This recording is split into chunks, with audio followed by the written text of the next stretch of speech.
உலக புகழ்பெற்ற பலகை விளையாட்டுகளில் ஒன்றான மோனோபோலி தற்போது மலேசிய பாணிக்கும் மாறியுள்ளது. வீரர்கள் சொத்துக்களை வாங்கி வாடகை வசூலித்து மற்றவர்களை திவாலாக்கி ஒரு ஏகபோக நிலையை அடைவதே இந்த மோனோபோலி விளையாட்டாகும். தற்போது இது கோலம்பூர் பதிப்பில் வெளியாகியுள்ளது. அதாவது பெட்ரோனாஸ் இரட்டை கோபுரம், டத்தரன் முரடேக்கா, புக்கிட் Bintang, Kampong Baru, Chinatown, Little India, Bangsar போன்ற முக்கிய இடங்கள் அதில் இடம்பெற்றுள்ளன. விளையாட்டில் உள்ள அட்டைகள் மலேசியாவின் பல தனித்துவ அடையாளங்களை அடக்கியுள்ளன. நாசி லம்மா மற்றும் லக்ஸாவுக்கு 50 ரிங்கிட் செலுத்துவது முதல் பருவமழைக்கு பிறகு சொத்துக்களில் ஏற்படும் பொதுவான பழுதுபார்ப்பு செலவை ஈடுகட்டுவது அல்லது KLIA-வில் விடுமுறை விமானத்தை பிடிப்பது வரையிலான கட்டளைகள் இதில் இடம்பெற்றுள்ளன.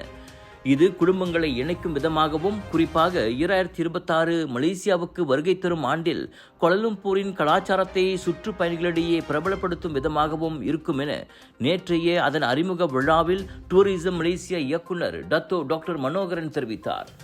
இவ்வாண்டின் முதல் 8 மாதங்களில் 28.2 மில்லியன் சுற்றுப்பயணிகள் மலேசியா வந்துள்ளனர். ஆண்டிறுதியில் 40 மில்லியன் இலக்கை அடைய அரசாங்கம் விரும்புகிறது.